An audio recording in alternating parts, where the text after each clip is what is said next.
when you start empowering and employing the arts in your church, you tap into a volunteer base that is by and large not tapped into in most churches, and it releases their gift mix and it changes culture and it reaches people for Jesus. So that's my quick sales pitch on why people should be using photography. Welcome to episode number 160 of the Missional Marketing Podcast. My name is Bart Blair, and it is my privilege to welcome you to this week's episode. Thanks for tuning in. We have been producing this podcast since 2020 with the goal of helping churches grow by leveraging digital marketing and effective communications. And if you've been one of those people that's been listening to this podcast or watching on our YouTube channel for the last 4+ years, thanks for sticking with us. We appreciate your loyalty. If the show is new to you, maybe this is your first time listening or the first time you've listened in a while, make sure that you subscribe wherever you listen to your favorite podcasts so that you don't miss any future episodes. If you've listened to the last few episodes, one of the things that I hope you've taken note of is that we've been promoting a live event that we are hosting in September. Our sister company, the Church Communications Group, is technically hosting an event called the Church Communications Conference. And all of us on the Missional Marketing team, well, we'll be there as well. I'll be there. Jason Hamrock will be there. And we hope that you'll be there as well. It'll be September 19th and 20th at Compass Church in Dallas, Texas, technically Colleyville, Texas, which is a suburb of Dallas. And if you click over to the website, churchcommunications.com, you can get all the details. You can register there. And if you're ready to register now, please use the discount code FRIENDS. That'll get you a bit of a discount on your registration, and you can use that for as many people on your team as you would like to bring. Well, today's interview is one that I'm really excited to introduce to you. The guest that we have on this week's show is not a stranger to the show, but it has been a little while since he's been on the show. Ben Stapley was on episode 20 or something like that of season 2. So we're going way back a few years ago. Ben is an executive pastor at a church in New Jersey. He's been a creative pastor, communications director. He's served in a variety of churches, including some very large churches such as Christ Fellowship in Miami and Liquid Church in New Jersey. He has his MDiv. He has his undergraduate degree from Moody Bible Institute, I believe, in communications. He is just a wealth of creativity and information, and you're going to get so much out of this episode.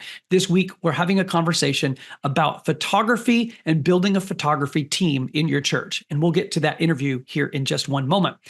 At the time that we're recording this and releasing this, you are probably beginning to have conversations on your team about Christmas.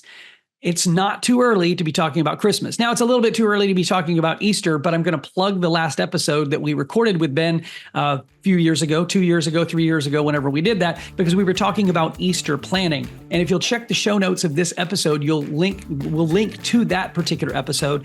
Everything that Ben shares about planning for Easter services also applies to planning for your Christmas services. So as you're planning your Christmas season, go ahead and jump over there and listen to that previous episode. Well, that's all I've got as far as an intro is concerned to this particular episode. Thanks again for tuning in. Here's Jason Hamrock, the CEO of Missional Marketing, and our interview with Ben Stapley. Well, hey, Ben, welcome back to the show. How you doing, my friend? I'm doing great. Now that I'm talking with you guys again, I was on once. And I was like, did it work? Was it value add to your guests? You've invited me back. So yay, I'm here again. Can't wait to share with your audience. And also, these conversations are always a learning opportunity. I know I'm going to learn from you guys as we chat as well. So it's a win-win for me. Oh, well, it's a win-win for us. And hopefully it's a win-win for the users as they listen to this podcast today. So yeah. Well, it's good to have you back. And I know you're over there in Jersey, you know, as you like to kind of say, it's you kick it to the curb kind of thing, but you've been in Jersey for a few years now, huh? Yeah, so I don't have the Jersey accent. I'm a Canadian, but my wife, when we got married, she pulled me down here, and I've had plans to bring her back up to Canada. It's been about 20 years now, and I've been unsuccessful yet. But I love the Northeast. I'm kind of wired that way, and I love seeing God work in our cold and broken hearts. As New Jerseyans, he can still do a profound thing, even in this state. God is on the move. I love it. Well, good luck on those plans to get her up north. 20 years. You're almost there. You're like halfway through if you're like Moses, just kind of wandering around. Well, hey, today I'm really pumped about our topic today, and it's one that I get to work on and consult and coach almost every day now, simply because of the role we're playing in with churches. But today we're going to talk about some volunteer teams, and more specifically with volunteer teams, photography. One of those things that it's just such an important component of every church is telling a story, because you're trying to use that to reach people who are not yet a part of your church. And the church isn't a building, it's the people. And so you capture that through photography. So I'm really excited to talk about that. But, just give us some overview of your experience with when it comes to, photography. How do you recruit people, and what's the purpose behind making sure we collect good pictures, and what's that story we're trying to tell? Yeah, we can go all over the place on this conversation, and I expect we probably will, which is a good thing. But I always like to pump the brakes and start with why. Why are we even interested in photography? Is it because Instagram's a big thing and we're supposed to be on that? I always start with why. And there's probably 3 quick whys I would say why a church should invest in photography and photography teams. And this is, from my perspective, it's always I'm thinking about the outsider, first and foremost. How do I bring those far from Christ closer to Christ? And so the first thing photography does is it shares a story. It tells what's happening in someone's life. We just had baptisms at our church yesterday. It's summer, usually a down season for us. We had 50 people baptized. It was beautiful.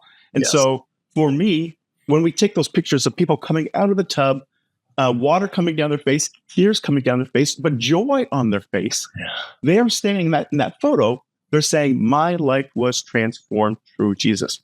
When we share systematic theology, people can argue with that. When we tell you our view on some moral issue, that could be a constructive, a counterintuitive conversation.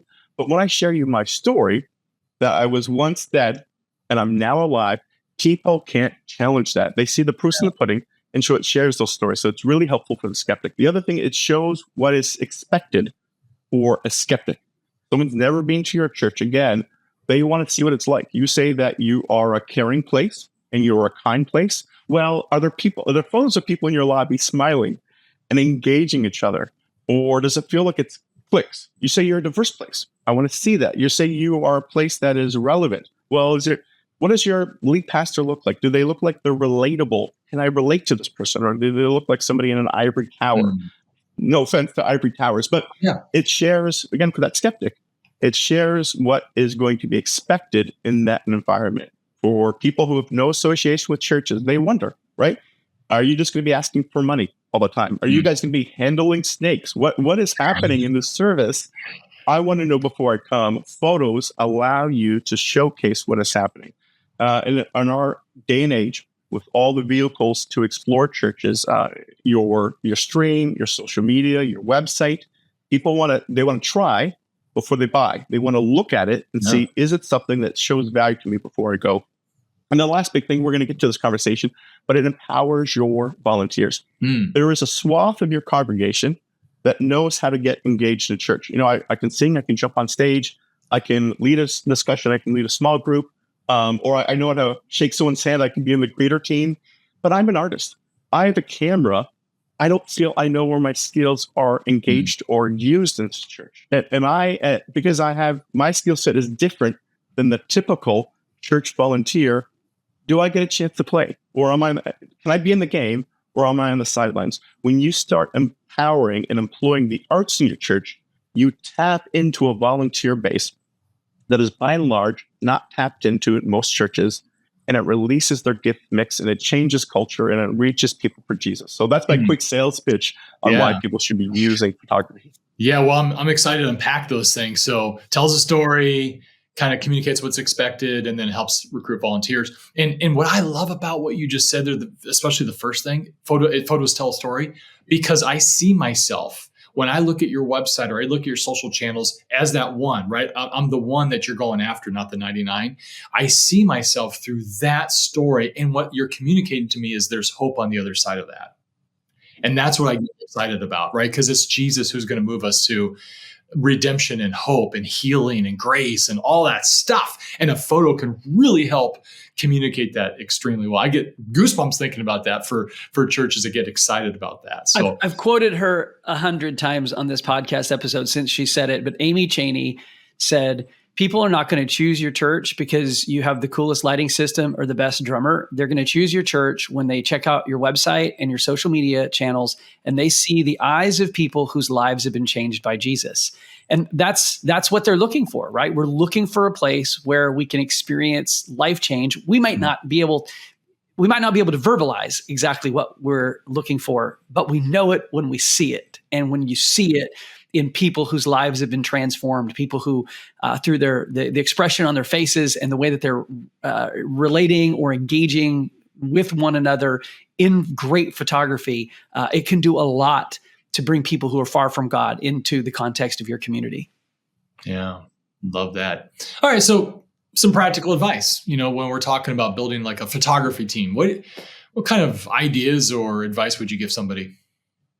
I think all your questions, I have like 3 points for each of them. So let me give you 3 points on that. I always say prepare people, pour into people, and then pastor people. So prepare people. So sometimes you join the photography team. Great. Here's a camera.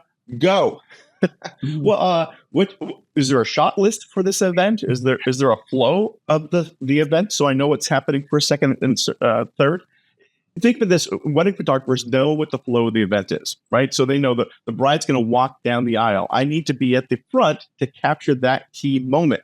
After the toast, there's a wedding cake cut. It's going to be over there. I need to position myself there.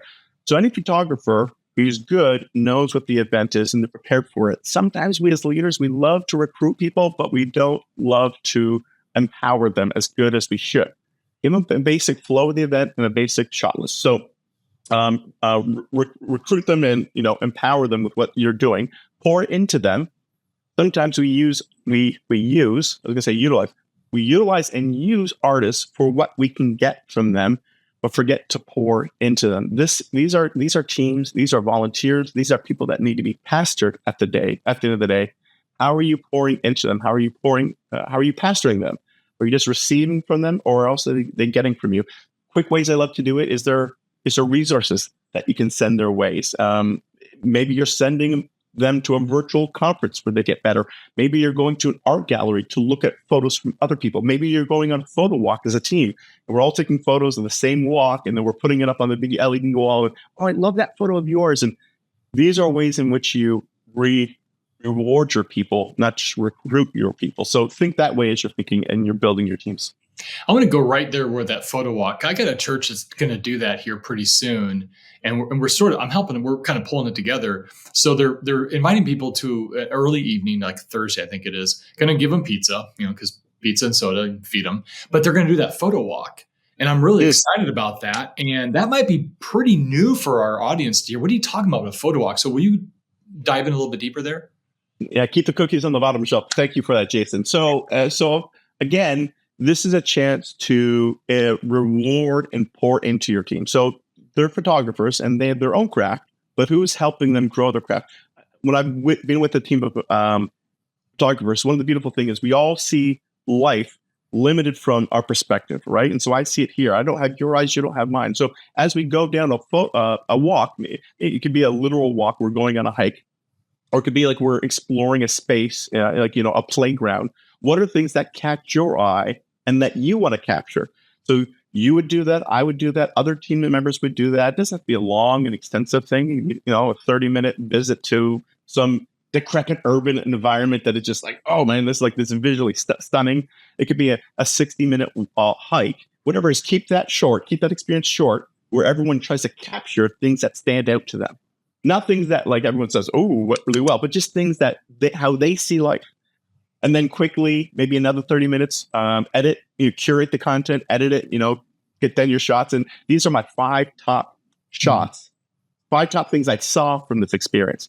And then let's put them up on the wall. And then I'll get to see how you see life, and you get to see how I see life. And then from so I get to understand that person better. Then I also learn, like, man, all your stuff is like low angled stuff. Like you love getting below the subject, or all your shots are wide. You see life as a canvas. You see the whole thing, or man, you're really macro. Everything is it's an ant, it's a penny. You are really detail oriented. So you get to know your team. They get to know you. It's a beautiful exercise of growth, of understanding, and pouring into people. So that, a photo walk That's what we're talking about. But it doesn't even have to be a walk. It could just be on a location. I love that. Yeah. Yeah. All right. So, okay. So maybe do that. That'd be a good thing to do. And in fact, I'd probably recommend you do that every now and then, not just once and call it good. Like build it into the schedule. Cause I think you said getting to know your people and their strengths and their eye is so important to all that. I think every church has probably people that are artistic in their congregation, just about. So talk to me a little bit about, who should be on the team and how do you equip them? And, what have you done or seen in the past? People, first of all, I always like to say people that like to have fun. Getting your photo taken can sometimes be a nerve-wracking experience, right? I'm looking right now, like, am I in frame? Do I look good for Jason and Bart here? What's going on? It could be a nerve-wracking experience. And so people who know how to make it that they engage with people and not just behind a camera, but they're almost like a director. They're interacting with talent. They're directing them. They're coaching them. They're celebrating them. So somebody knows how to have fun, how to engage somebody else as well. And then at the end of the day, it's I like to say somebody for our line of work, for church ministry, somebody that likes to take pictures of people instead of things. I'll give a quick story as an example here. I was overseeing a volunteer team, photography team at a church, and somebody came up to me and they said, "Hey, I would love to join your team." I said, "Great," and they told me a little bit more about me, and they kind of underselling themselves, and then they finally said, "Yeah, I'm a photographer for National Geographic." And the light bulbs went on. I was like, "Oh my goodness!" I was salivating. Like I landed the ideal candidate for this volunteer team. I was like, "Oh, our photos are going to look beautiful. Our website's going to be awesome, et cetera, et cetera." And that I struggled with that volunteer the most because they were a things photographer. They did landscapes photography. And so all their photos were all wide and they were all establishing shots and they were all showcasing things. So when this person went to an event, they would go to the pizza, the youth group year-end party, and they had great photos of like the awards handed out to kids and the table set up with the decorations and like the room before people showed up, like just showing the ambience of that. But like no photos of actual people because he wasn't wired that way. So when you're getting photographers, people you need to find people that have a heart for people as well, or if not, they're going to end up shooting things. And you're at the end of the day, you might need a photo of your church building to put on Google Maps so people know where they're getting. Those photos are beneficial, but they're the minimal aspect of what you're trying to do. You're trying to capture people, so get people who are people oriented. So important. Yeah, I think that. Communication is kind of pretty key in all this, right? Especially when you're going to have an event and how you're going to, if you're not doing that, if you're not communicating well, you're going to have a problem. So, what's been a couple things here, because a lot of churches, kind of depends on size, will either hire people or they'll rely on their volunteers. So if you're hiring people, there's probably some advice you could give, but what about volunteers? How do you recruit them? How do you get them inspired? We talked a little bit about that, but how do you actually find these people? And then I guess if you're going to do a hired person, what kind of advice would you give there? Well, a lot of great questions there. Let me talk about in terms of, let's start with the volunteer model. And I'd say most middle to small churches should think through a volunteer-based model. A high-capacity volunteer who has a gift or just even an ability to lead people. They don't have to be your expert photography. They're just a leader. Somebody who knows to engage other people, to recruit them, to manage the team. Now we can get to but I would encourage most churches to think through that framework. I know for myself, I came on staff, first church I was working at, and I was overseeing all the artistic disciplines, video, graphic design, web design, stage design, all these things. And I in terms of my doing, I hit, as all of us, a bottleneck. And then a mentor finally told me, "Hey, you got to stop doing, and you cannot launch another platform. You cannot launch another artistic team until you have the volunteer leadership to do that. Now it's going to take twice as long for you to recruit that team instead of you doing it yourself. You're going to go 10 times farther with them." And so anybody who's listening to this podcast, that small, medium-sized church, think that through. Take twice as long to launch the team, but then go 10 times farther through volunteerism. Because if not, if you're the part-time staff member, the full-time staff member, you are going to hit your lid as a doer. And I would say most believers working in churches should embody what Paul tells Ephesians, the believers in Ephesians 4:12. We are here to equip the work of ministry. As a staff member, my job is to equip the people in the congregation to do the work of the ministry as much as possible, instead of myself professionalizing it and just doing it. So that's my soapbox there. So that's my recommendation for small, medium, and large churches in terms of being volunteer centric. And when it comes to how do you find these volunteers, there's 3 quick ways I do it. The first one is I found that I used to have a t-shirt for my photography team. Right? It would be black and it just said like photography on the front. And I stole this from some church. It's not me, but I saw some church on the back of the shirt, unused landscape. It said, want to join, email photo at XYZ church. I was like, that was genius. And I asked them, I said, I came up to the photo team member. I said, how many? They said, all of our leads come from this. Where it's sometimes it's the photographer. Like, I didn't know I could join this. I didn't know how to do it. Now I'm literally seeing, like, as a photographer, right? If photographers see other photographers, and you watch their work, you're like, okay, I'm gonna watch. And then now it's literally free advertisement on the back of the t-shirt. That's brilliant. Oh, I can actually do this. That's helpful for photographers, for parents who have teens that might not be engaged in church as much as they want them to be. They see that and saying, you are joining that team. I'm emailing them right now and getting you signed up for that photo team. That's a quick way to do it. The other quick ways to do it is a lot of churches will do photo booths, Easter, Christmas, Mother's Day, that type of thing. And people will line up.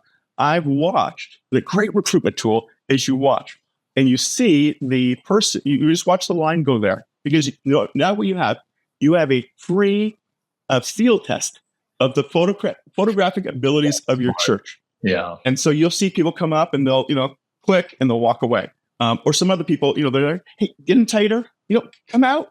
Let me get down a little bit. You're like, ooh, photo team member, right? And you're just making Jane photo team member. And they might not be on a high-end camera. You can just see the skill sets with what they're using with their phone. Yeah. Second way at which and recruit them. And then the last thing is, anytime you have an event going on, especially like where parents would want to naturally take photos, say it's your Christmas production, say it's maybe like the VBS, all the kids are on stage. You now look, you don't look on the stage, but you look into the audience and you look for the parents holding the expensive cameras. You spent $2,000 on that camera. Isn't it a shame that you only pull it out once a year? What about bringing it up 6 times a year, serving the kingdom, and using that expensive camera? What would you say? So those are like 3 quick ways that I've recruited for these teams that I found them super, super helpful. Instead of standing on the stage, right? We need more volunteers. You have to be more proactive, but the t-shirts, the photo booths, and then looking into your audience to see who already has expensive camera gear are 3 great ways to.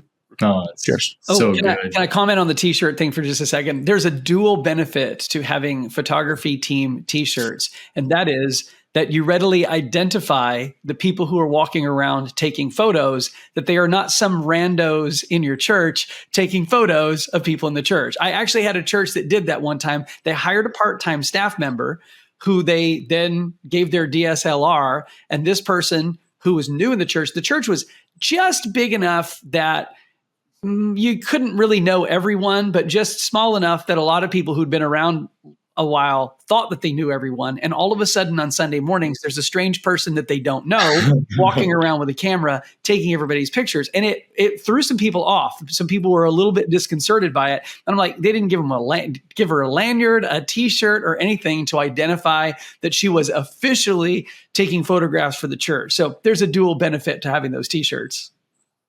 Yeah, and it legitimizes whoever's there. Like if you see someone up front, like they're standing there, that's odd. Oh, I see what they're doing. They're wearing the lanyard. They're wearing the t-shirt. I kind of feel like you can get into any. If you hold an expensive camera and you're wearing a black shirt and it says media on the front, Emmys, Golden Globes, Oscars, you just walk right in the lecture. I guess you're official, right? It legitimizes that position. So. Speaking of like going over to the paid, you probably have some advice. My advice on paid is be careful who you hire. I've actually had some churches that they've hired a paid professional to come out only to find out that if they actually wanted the photos, they had to buy the photos.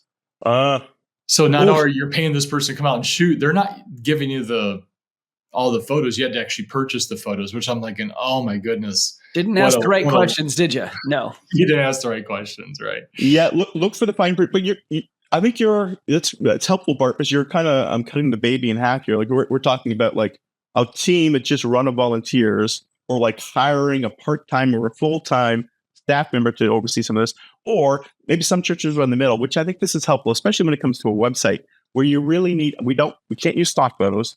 We really need great photos of our people. And our volunteer base is taking good photos, but it's not, it's kind of Instagram worthy right now. Yeah. It's not website live here for the next 12 to 18 months worthy. We should hire somebody. And that's a great expenditure of investment for a church to make that when you find the right person and read through their contract clearly. Yeah. But like, hey, two Sunday mornings, we're going to pay you $1,000, $2,000, whatever it is. And we expect this photo shot list. That's a great chance, especially for the website, wise investment for any size church. Yeah. Oh, can I ask you a question? You've mentioned photo shot lists. You did that in the very early part of the episode and our conversation, and you just mentioned it again. Can you, for those that have never put together a photography shot list, I'm a communications director. Let's speak specifically maybe to someone who's thinking about a website redesign. If you were going to put together a shot list for a photographer, whether that's paid or volunteer, what does that look like? What are you putting together? What are you providing that photographer? First thing I would say is smiles. Get as many smiles as you can. Almost every photo of someone should be smiling. Make sure this is, and man, we're going to get into the weeds already. Accurately show the diversity within your church. So in other words, if you are predominantly this and you have a small section of this, don't overinflate that and do a bait and switch. People feel insulted by that. And so, and whatever the this and the that are, fairly accurately represent that.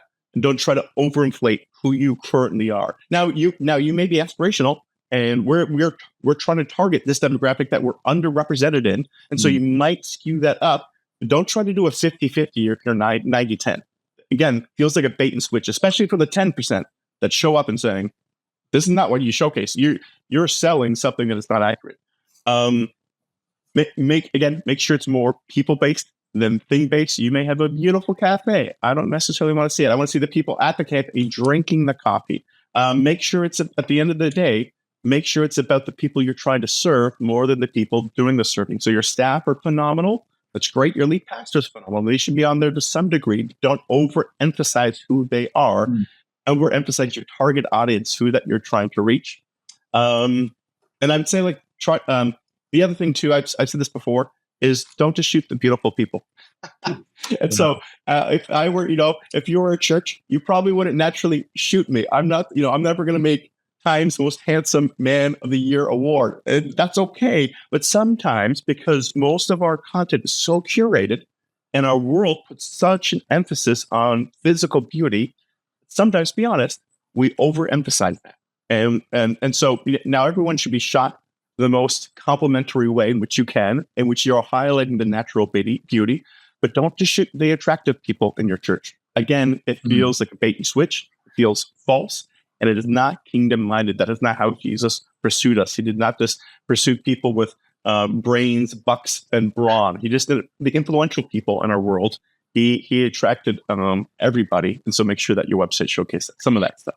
Yeah, when we build websites, I try to coach the church we're building their website on to say, I want to have that authentic experience online to in person. I don't want there to be, I want consistency. I want a flow. If you see an experience on the website, when you come in person, you should have that same experience. Like you said, don't bait and switch me. That's just wrong. You're going to offend more people than not. So, okay, I want to keep going here because I got more questions to ask you about stuff. Give me your advice on two things. Cover kind of two things. One would be, what's your best approach to organizing and archiving photos? Because I think sometimes we're so guilty that we take pictures, they're everywhere, and they're trying to find every closet that they got photos in, digital closet, so to speak. So how do you organize? And then when it comes to photo releases, I think a lot of churches will ask me, like, do we get people to sign because we're going to use their picture?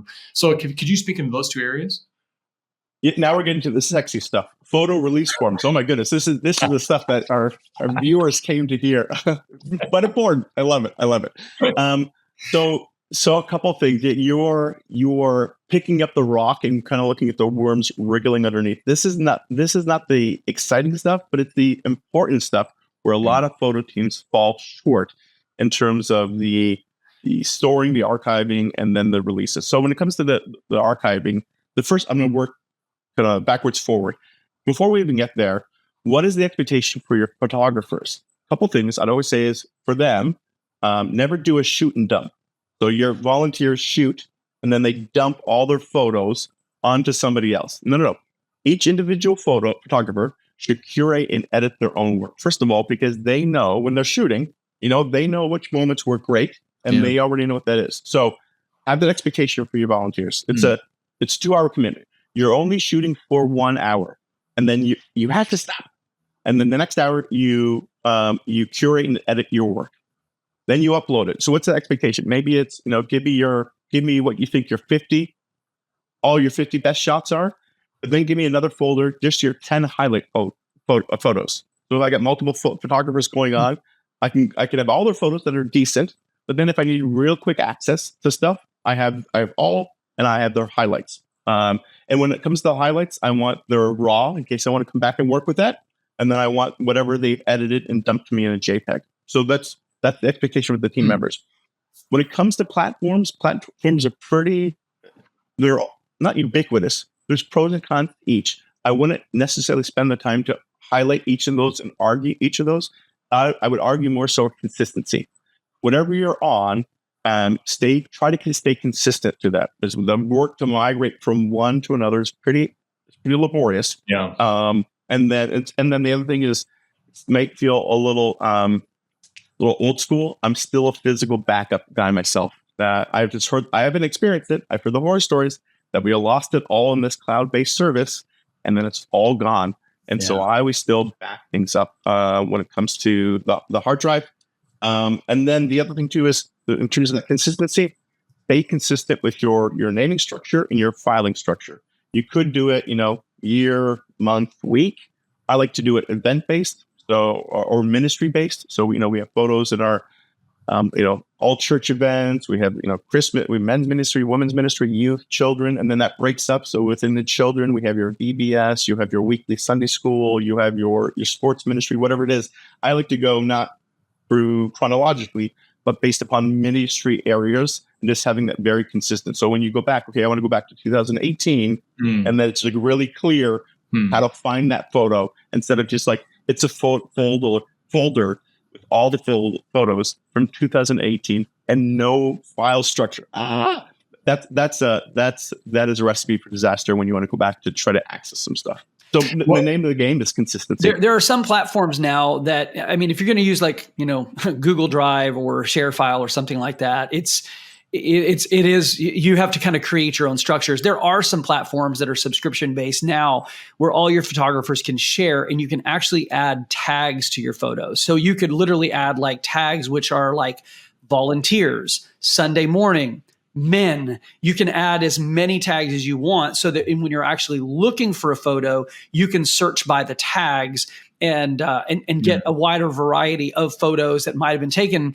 over a 6-week or 6-month time period, but it's all men who are volunteers, right? Or, men over 40 or something of that nature, but you can create tags in those platforms, which I think is super helpful.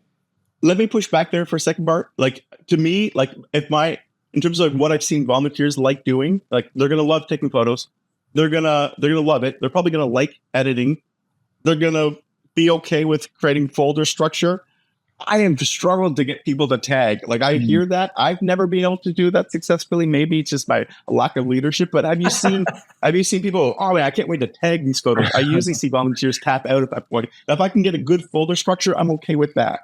However, Here's another person you can add to your photography team who isn't a photographer, someone who's strongly administrative, who would love to sit down in those folders the weeks after all the photos get dumped and go through them and tag all the photos. Yeah. So invite somebody else to be a part of your team who's got a high administration gift, but maybe who isn't a photographer. There you go. Solve that problem.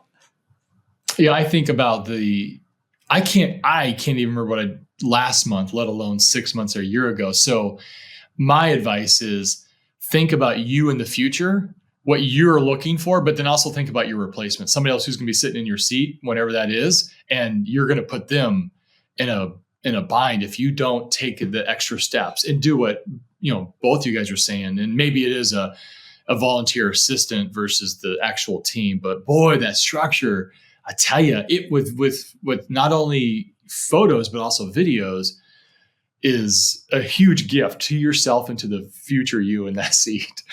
So why don't you speak about some photo releases? So three things here.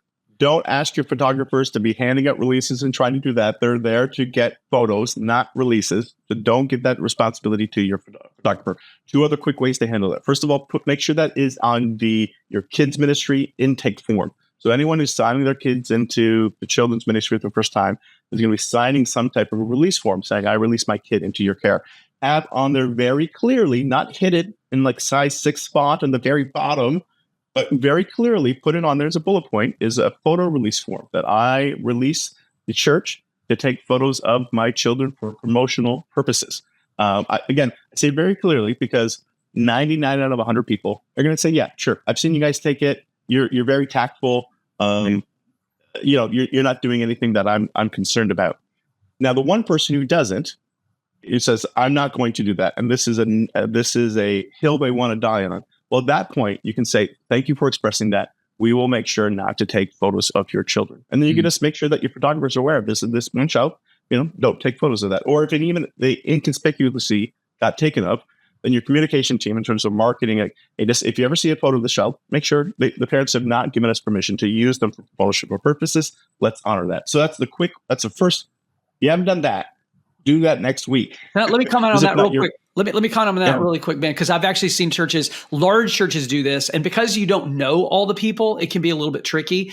One of the churches that I was working with, the way that they were dealing with that was when they printed out the name badges for the kids, there would be like a purple dot on the kid's name badge who was a no photography allowed kid. So, you might have had out of 50 or 60 or 70 kids in your children's ministry, there might have been 4 or 5 that you didn't have releases for. And if they had a purple dot on their name tag, those kids were out. You didn't take photos of those kids. So it was a very simple solution.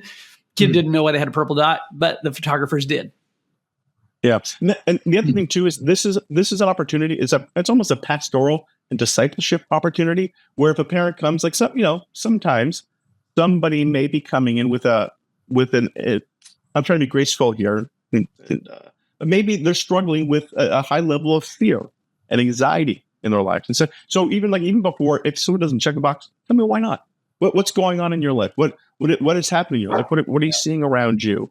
How can I walk you through this? Yeah. And possibly helping relieve some of the fears and the tension that you and like, to be frank, to be honest, like I would hate to have to do the VBS group photo. They say, okay, Jane and John, please step out of the photo lineup because your mom and dad don't want to, so just like help me honor you, help me honor your children. And we can tell you some boundaries that we have. Like, what we do a water day at the end of VBS, and kids, we don't take any photos for that. We just really clear that it's unnecessary for us. So we have a number of standards that we hold to that we want to make sure that you feel your kids are super safe. Yeah. And then the quick one to cover your butts a little more legally is to have someone at your welcome center, your welcome desk, that information section on a placard. Doesn't have to be a wall mount. But again, it shouldn't be like a postcard size, something that says, hey, we, upon stepping on our premises, you're granting us permission to take photos and videos of you and to use for promotional purposes down the road. And so it's a publicly spaced, it's a public shared space. From what I'm aware of legalese, that covers your butt, but it's also telling people that as well. And then you could always harken back to that in terms of someone says, hey, I never gave permission. I never signed my kid in. Like, hey, everybody comes on. We have this sign here that recognizes that. That's attention for you. We're still going to showcase what God is doing here down the road. We're not going to stop that, but that's part of our standard here. Well, Ben, we got to land this plane. This has been a fantastic topic because every church has this going on in their church. So there's some advice and wisdom in this podcast today. You wrote a few blogs on this, so we'll add those to the show notes so that people that want to maybe go deeper can dive into those blogs that you put time and effort into. So thanks for sharing those. If anybody's got some questions they'd like to just run by you, what's the best way to get a hold of you? Yeah, go to benstapley.com. All my contact info is there, and you can access some of the content there. And that's the best way to reach out to me and figure out what God is doing in my life and how I could possibly help what He's doing in your life as well. Yeah. Ben, thanks so much. It's been too long since we have had you on the show before, which, I mentioned earlier that we'll link to your previous episode in our show notes. I've shared that episode with lots of people. I think we were talking about planning for Easter. Mm-hmm. At the time that this episode comes out, people ought to be planning for Christmas, and all of the same rules apply. Therefore, go listen to that episode as well and get yourself ready for Christmas. Mm-hmm. For those of you who have made it all the way here to the end of this episode, we appreciate you sticking with us. If you haven't yet subscribed wherever you're listening to your favorite podcasts, make sure that you do that. And if you're watching on our YouTube channel, we'd love to engage with you there. So leave us a comment, and we would just love to have some dialogue about this topic or whatever else is on your mind. Thanks again, Ben. We appreciate you, brother. Thanks for having me, guys.